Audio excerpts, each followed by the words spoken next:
Yeah, it's one of the most stable jobs. Depending on all the crises and stuff, you still need to have some working bridges or some working buildings or like, I don't know, roads and infrastructures. Hi, I'm Mirav and welcome to How Much Can I Make? I am a curious journalist fascinated by what people do for a living, what their jobs are really like, and how much they can earn. Join me as we dive into stories behind careers, uncovering insights and details, which I hope you'll find as intriguing as I do. So let's get started. Today, our guest is a bridge designer, Anthony, who is from Canada, and he's French. Hi. How are you? Thank you for doing it. So tell me exactly, what is a bridge designer? Basically, I produce the plans and the specification for construction company to bid on the project and to start building bridges. When we spoke about it, you told me there is a lot of work in it. And I'm curious, most bridges I thought were already designed and built. How come there's so much work in this field? All your bridges in your country, they need to be replaced at some point. And so constantly there's like work to be performed on them, to be done. You've heard of all the famous bridges like the Golden Gate, the Brooklyn Bridge. But there's that's like not even 1% of all the bridges that exist in the US. It's like 99.9% are like no-name bridges that just a series of numbers, and like they're just super useful for everyone, like just to get from point A to point B. But they're like just no name and like small and like... Okay, but they're already built. Do we need more? Oh, yeah. But they were already... They're all built, and they were built in the 60s, the 70s, and they need to be replaced at some point or repaired. Every bridge needs to be replaced at some point? Yeah, because when you build a bridge, when you design a bridge, you design it for 75 years precisely. So there's like a countdown. When you build it, you're like, okay, this bridge, it will last. But usually you repair it, so it lasts more like 100 years usually.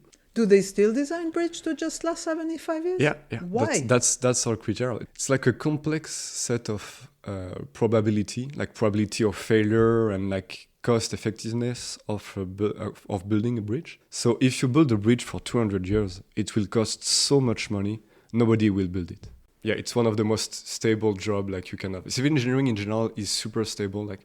Like depending on all the crises and stuff, you still need to have some working bridges or some working buildings or like, roads and infrastructures. Who would be good to go into bridge designing? People that firstly are good at math, good at, logic reasoning, and civil engineering in general, it's not a super trendy sort of jobs. It's really old school. It's like one of the first few jobs that existed in the world. I think like people needed to go from point A to point B and like build roads or like build a bridge across just a small creek or small river. So it's more people that see a purpose like greater than making a ton of money, you know. It's a purpose like, okay, I'm helping society directly. Let me ask you the question. How much money can you make doing this? You can start like, I can say in Canadians, because I know in Canadians, you can start usually at 70,000 a year. Like you need a master usually. Like master in civil engineering? Yeah, it's usually required. And after 10, 15 years, I think you can go to 150,000 or more. And if you go the project manager route in bridge engineering, you can go even more. And if you start your own private company, the sky is the limit. What would you say is the most rewarding thing about the job? I think it's when you've worked month and month on designing a bridge. Like it's in your mind, it's on your 3D model, it's on your spreadsheets. You have everything planned out, like the dimensions, the rebars, everything. And I'm not at that stage yet. Next year, my first bridge will be built. Oh, wow. And so, but I've heard from experienced engineers, like the best part of the job is when it's being built and when it's finished, like the feeling you have of it, like standing and being useful immediately, and like for 80 years or more, like 75 years minimum. That's our criteria, but usually more. That's. I think that will be a great feeling for me next year.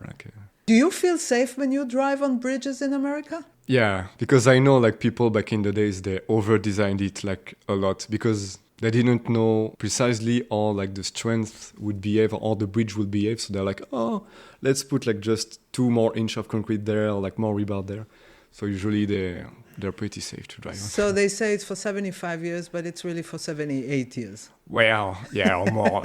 But you need to maintain it, and that's a big problem because, like, in the past 40, 50 years, like, nobody would maintain their bridges, like the states, the DOTs, so that's why now there's even more work than what it was supposed to be. Recently, I saw online a picture of a bridge being built in China that is so high. Are they like the leading in this industry? China, they're crazy with their bridges. Like, you see the Wikipedia page of the best, no, not the best bridges, but like the record, like span length, and I don't know, like the crazy type of obscure bridges that they are trying. And it's mostly in China. Like, I don't know how they do it, but like they have plenty of cool bridges.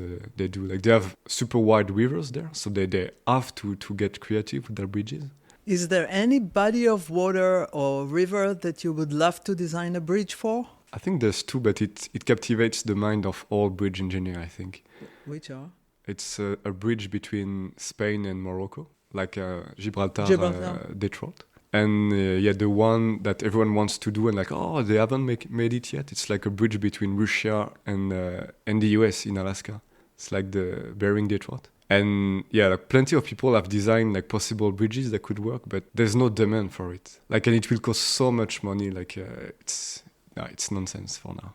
I would actually see Spain to Morocco, Gibraltar would be a good thing, but probably the ferry company will not want people to do it. Yeah, that's plenty of politics. When it's an international bridge and like, there's already a service going on, it's like such a hassle. It's not about the engineering. Like, we can do anything in engineering. It's mostly politic, like choice and election and stuff like this that dictates new bridges. Which bridge do you most admire and wish you were the designer of? I think the Golden Gate Bridge. Why? It's really iconic, and I think it made me want to become a bridge engineer. Like, seeing it, it's like a work of art in a way. And like the French way we call my job is pont et ouvrage d'art. And ouvrage d'art is literally a work of art, artwork. And it's pretty and... Well, Anthony, I can't thank you enough. This is fascinating. Yeah, I had no idea that I thought architects build bridges. Yeah, so, it's kind of a mix, but usually more engineer. It makes sense. That I would like an engineer to build and not an architect, actually. Well, thank you very much. Okay, that's a wrap for today. If you have a comment or question or would like us to cover a certain job, please let us know. Visit our website at howmuchcanimake.info. We would love to hear from you. And on your way out, don't forget to subscribe and share this episode with anyone who is curious about their next job. See you next time.